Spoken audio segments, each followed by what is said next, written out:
Ассаляму алейкум, эфирде нетиже программасы студияда Шевкет Аматулаев чалыша. Қырымда Суфьянов Энвер Сейдаметович ғайып болған. Он ноябрьнан 21-нде ешке кеткенінден берлі евіне қайтмаған. Уақмеже живарындаки коллективный сады бөлгесінде яша екен. Кім бірде бір малюмат сайы болса экранда қайд етілген телефон вастасынан хабер бермеге риджа етелер. У нас есть в Каменке коллективные сады. Говорят, его там удерживают за какие-то долги. Но мне точно неизвестно. До этого я с ним разговаривала. Говорю, мы кому-то должны. И он мне говорил, что у нас все хорошо, наоборот, нам должны. Ишғал етілген Қырымда қачырылған Эрвин ве ғайып болған дигер инсанлар қайда? Бөле шиярнен Киевдеки Русия елшілігі оғынды 17-нче кере наразылық акциясы олып кечті. Тәфсилатлы желевқамызда тариф етілі.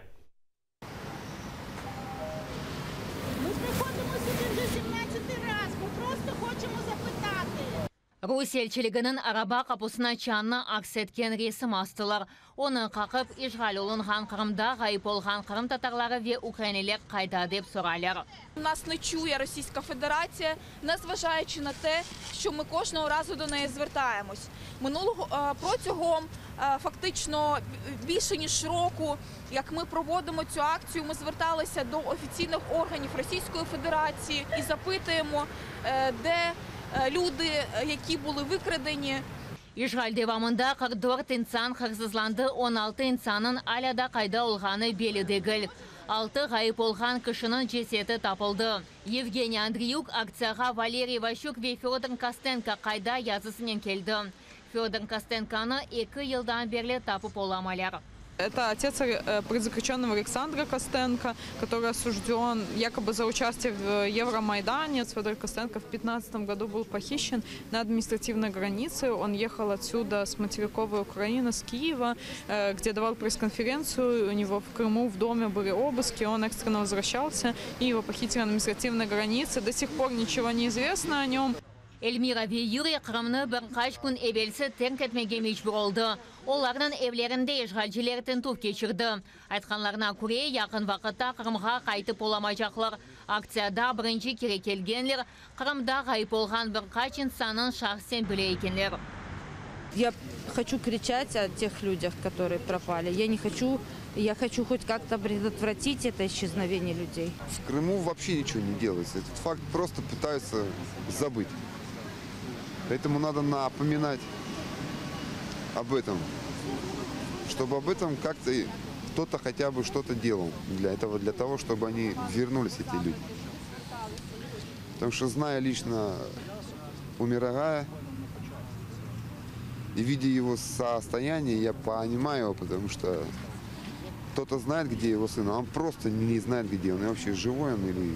Sonki bir yarım yıl devamında Rus elçiliği oğunda 17. kere narazılıq aksiyası ötkirili. Bu vakit devamında elçilikte narazılıq göstergenler oğuna kimse çıkmadı. Teşkilatçılar aytkanlarına göre, gelecekte de evlerine kaytmağanlar hakkında hatırlamağa devam edecekler. Виктория Блязова, Ислам Пинка, Zaman, АТР.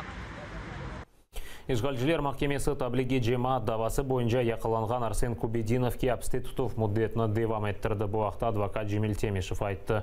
Мабусына ең азы кележек сене февралынан 27-сіне қадар әпсте тұтажақлар. Арсен Кубединов да 2 Қырым татарына октябрынан 2-сінде таблиги жема тешкілаты болығыны құрғанында шеклеп яқаладылар. Олардан бірі Сиран Мустафаевке әпсі үкімі шығарылды. Я настаивал на том, чтобы избрали меру в виде домашнего ареста. Как и ожидалось, суд удовлетворил ходатайство следователя и продлил срок содержания под стражей в отношении Кубединова. Данное постановление будет мной обжаловано. К сожалению, по такого рода делам суд практически всегда становится на сторону ФСБ. Я это объясняю тем, что он не дает показаний, показаний в отношении других.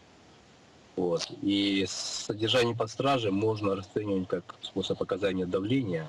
Я считаю, суд не должен, рассматривая вопрос о продлении срока содержания под стражей, принимать во внимание то, что дает показания мой подзащитный оппонент.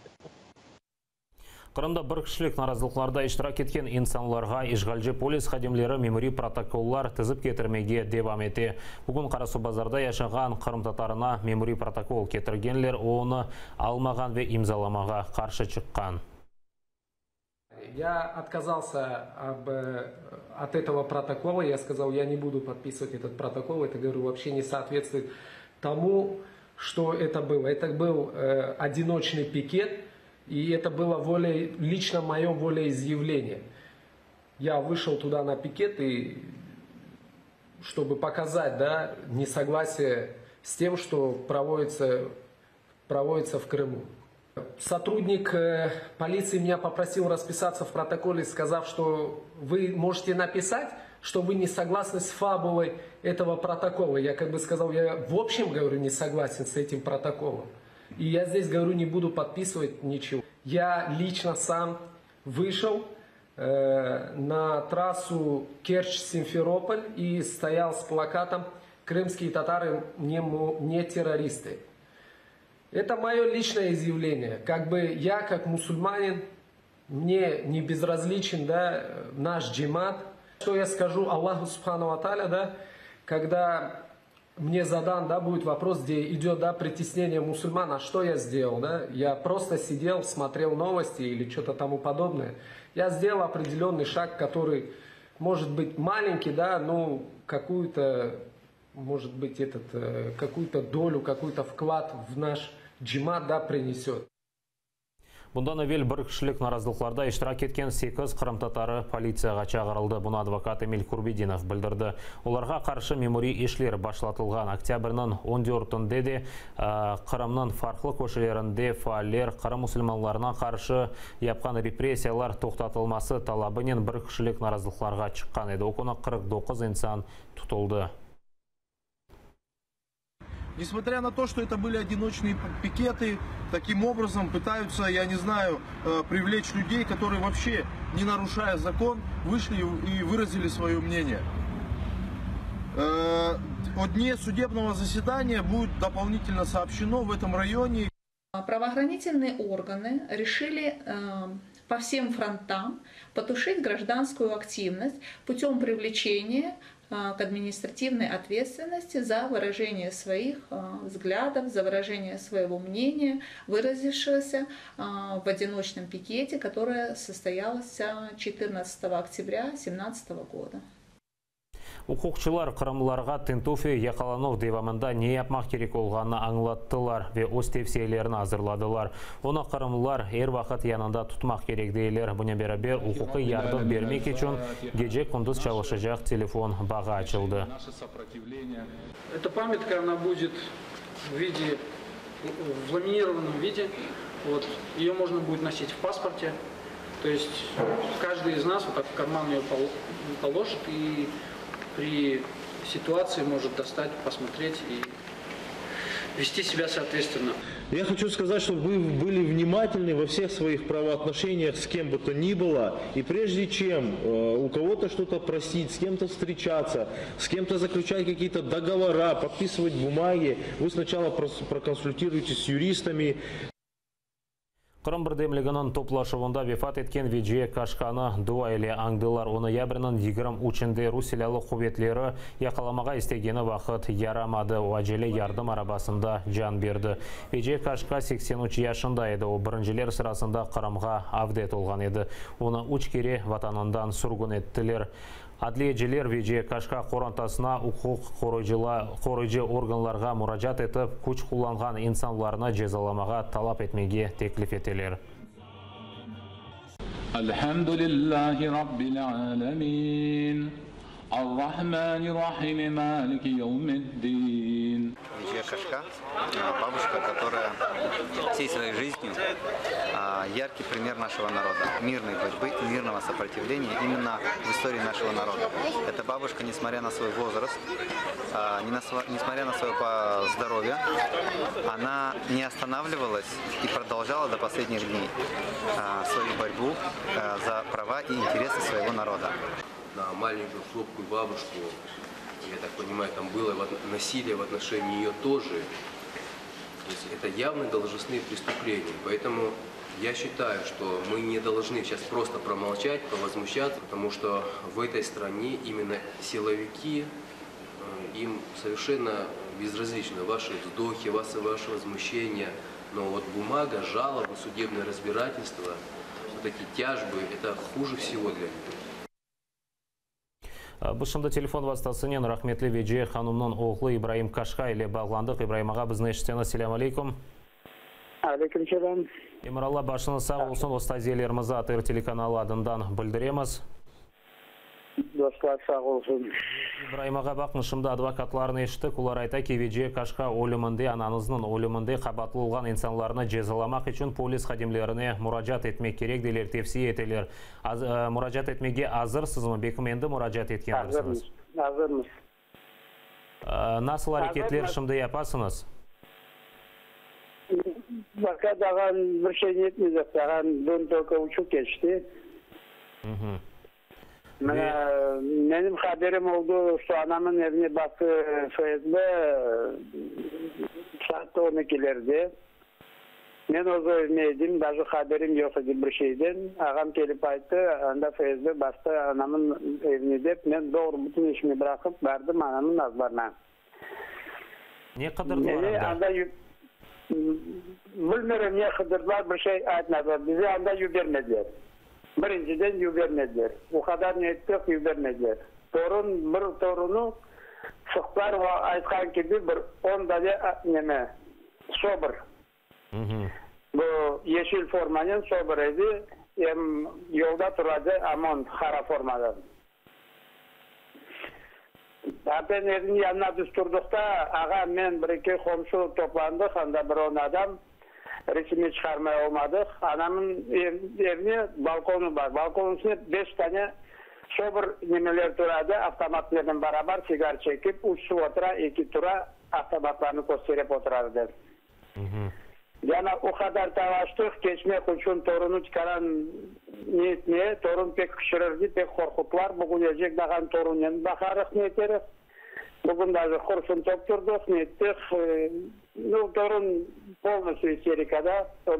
7 yaşta bayağı neme algan idi, narkoz, sama yakhaneleri yaptıkta ayağı invalid ozu, ayaksız. Ben onu bakkan edim tabbanitsalarda, bütün yerde 94-95 seneleri bir ay Leningrad'a bargan edim onun. Ve İbrahim ağa, Tintuf ne kadar devam etti ve ne taptılar evde? Ne kıdırdılar aslında belli mi? Raspiska kıdırdılar, Raspiska tapan son torun aytı, doğru cevesip gitti. Bu Raspiska'nı kim bergen edi ve ne sebepten? Bir Türk diyen bir oğlan, borcu var edi anama, bergen Raspiska $7.000. Bu demek Türk vatandaşı demek o adını aldı, demek bu paranı kaytaracağım deyip pek kaytarmadı ve bu sebepten demek bu da vatandaşlarımız da yakalandı. Gerçek bu Raspiska boyunca. Da. Ve bu sebepten vatandaşlarımız ne etti? Bu Raspiska'nı alıp hırsızladılar ya da bir material işlerine koştular mı? Haberiniz var mı? Hırsızladılar, потому что dokumentlere bir de yazılmadan что aldık Raspiska. Aldılar torundan 3 telefon, 2 notebook, kompüteri, flashkalarını bütün toplap alıp gittiler. Hem tahtalarda bir iki çul, adamlarla yogan yapardı, yastık yapardı çullarla, parça çullarla. Bu nemenin bir de nemeye bu zarar getirgen eken o trapkaları analize alıp gittiler. Ulen aytı torun. İbrahim ağa, anаңыздың өлімінде кімі қабатлы olarak tanıysınız?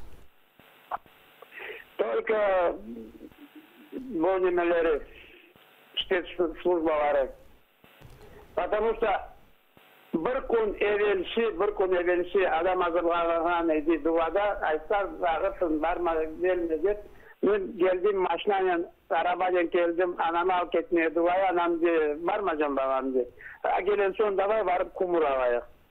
Varıp 2 tonna kumur getirdik, getirdik. Attıklar anam ayttı. Ben de atayım bir haç koyakta kızayım çıkaran dedi. Sen boldurdun. Ana çekil kenara ben ozum atarım dedim. Oyundan ettik. Hem akşam keten son evde, yani o evine bir-iki stroykamda var, nenem de var. Hayvan sokmağa, nene. Onun için geldim evde, daha haberim yok idi, kanda kettiğine anam. İbrahim ağa, mana rahmetli Veji Hanımға ОМОН xadimlері, bu demek vatandaşlarımızны yakalagan vaqtda ananızға qarşı kuch kullandılar mı, yok mu? Haber barım bekim bedeninde bir izleri qalgandır. Ben onu kirip baktım ama hiç ne etmedi. Beni doğru şaşırdı polis neme. Geldik biz neme bardık almaya, anamı bana ayttılar. Biz keseceğiz ananı, turup bakacağız mı der. Ben doğru özüm şaştım. Nasıl benim anamı yaracaklar da ben de bakacağım ona, nasıl yaraylar. Sonra ondan sonra gözüm vahşi bir şey görmedi. Yanıma da adam yok idi bakmaya. Ben bile baktım, üstten bir şey görünmedi gözüne. Gözlerimde yaşı görmüyorum, ben envalik gözlerden. Onun için ben hatta yazdım bir şey görmedim ama evde gelen son Nazda fırtına korne akara yerleri, urulgan yerleri mi, izilgen yerleri mi? Onun için çıkardık, ne ettik? Hem kollarına nene koyganlarının, zincir koyganlarının. Ben mesela şimdi var olan nemeler de mümkün sipamaya korunmuyor da. İbrahim ağa, qabatlı insanlar cezalanacağına inanasınız mı? Siz demek şimdi şikayetler berseniz bu hukuk korucu organları... İnanamın. Потому что bu bağlar, ben kandan işittiğim bilmem, tuz gibi anamın sözleri oldukta yazık olsun bana bilen bağlar keter. Bu demek bu sözlerini siz bu evinizge kelgen, ananız evine kelgen silahlı xadimlerine de ayttınız. Demek ular öldürdü dep, e? Da ayttım. Ben ayttım даже 69 senede Hırvatiyalı militsiya yedi. Sovet hükümet devletinin nemesi bu öldürdü kardeşimi. Bugün siz öldürdünüz benim anamı. Onu ayttım bana amonlara karşıma duran son. Olan şey bana cenazeden son biz cenaze atkarıldı, cemaat dağıştı, netti, herkes emir Allah başını söyledi.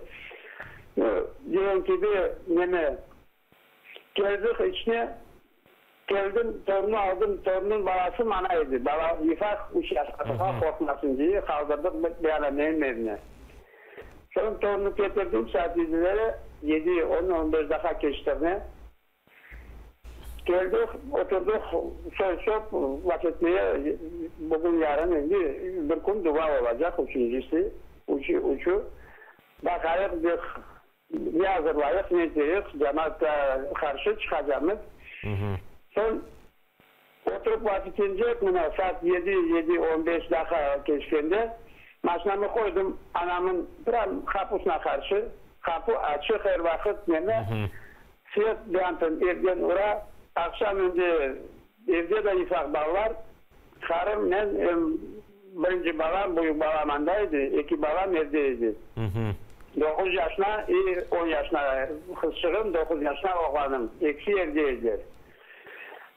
12 yaşına kız balam, benimle beraber evde kanda cenazede, anamın azlarına. Sonra çıktık da bu çocuğun maşinaya kopçeklere baksam, kopçekim boş. Alandım, nasıl kaşavayın desem, baksam ikisi de boş. Baksam hepsi boş. Yakşı fanerikten bakan son, 4 kopçekte çeşilgen bıçakla. Kim yaptı bunu, nasıl düşünüyorsunuz? Polisler geldi, gerek oldu saat bir gece koturmaya anda baka gelip niyetler ama bugün gece orada aynı yerde gelmezler, bakmadılar niyetmezler. İbrahim ağa, nasıl düşünüyorsunuz? Kim bu kopçekleri kesti, kim yapabilgendir? Kim kopçekleri kesebilgendir? Nasıl düşünüyorsunuz? Bilmem şimdi kaç tur bu mülkün niyetine. Mülkün o Türk da yaptı, mülkün bu amanlar da yaptı. Потому amanlara ben faşist da dedim, her bir şey dedim. Ben onu tutamadım şimdi. Haber geldiğinde anamı öldürdüler, ben onu tutamadım.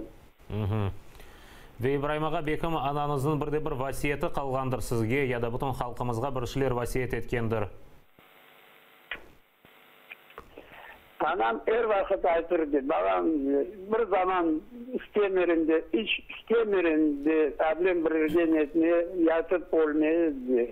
Cemaatin içine, cenk yerine olmaya cemaat için de ulan niyet edildi. Bir zaman yatıp kalıp da beni bir bakacak da ayak üstüne talaştaki yerdeydi. Her vakit niyeti edi cemaati bir toplamaya.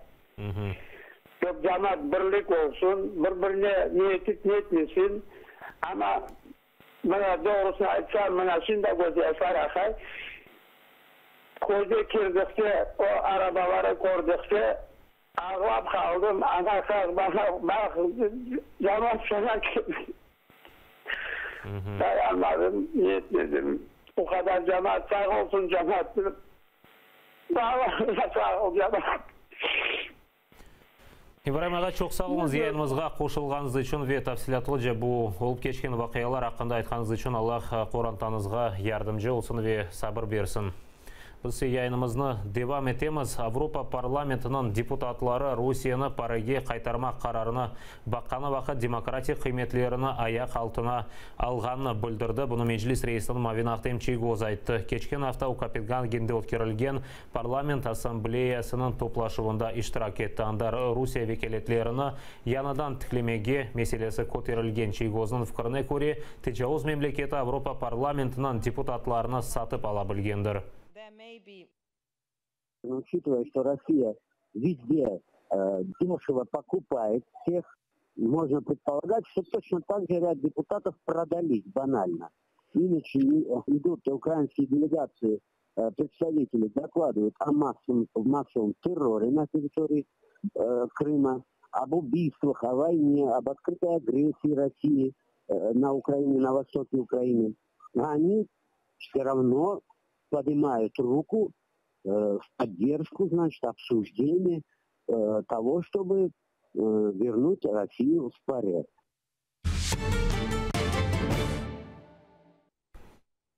Беш футбол тақымы бір кубок ве халқларынан достлығы Киевде Исмаил Гаспринский адына футбол ярышы олып кешті. Тәфсилатлы желевқамызда тариф етілі.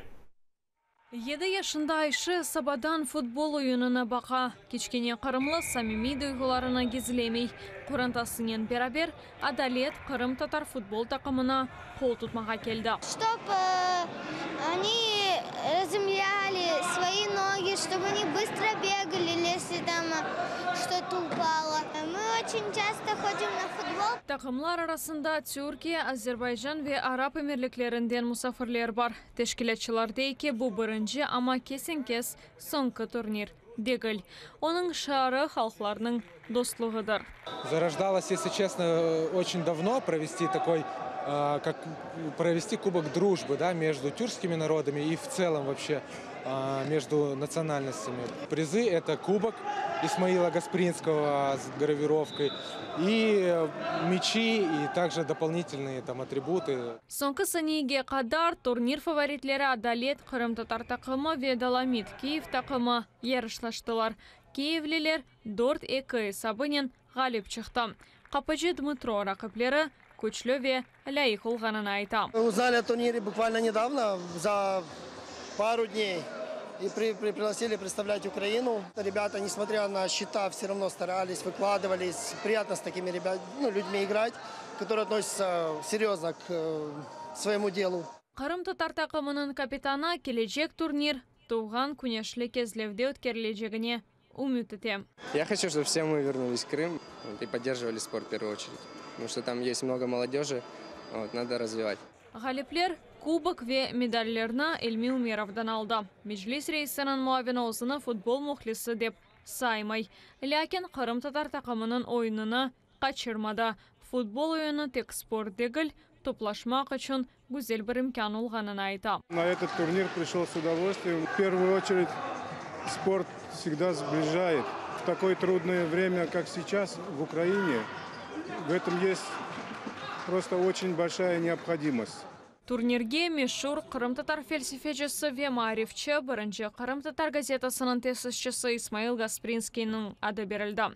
О, келечек Қырым-татар милли әрекетінің демократик аненелерінің темеліні қойғаныды. Дарина Иванютенко, Ильдар Исматов, Заман, АТР. Бұдаққадан нәтиже программасы сонына келді. Піңізге қайырлы ақшамлар тілейм. Дайыма атырылы олыңыз. Көрішкенже.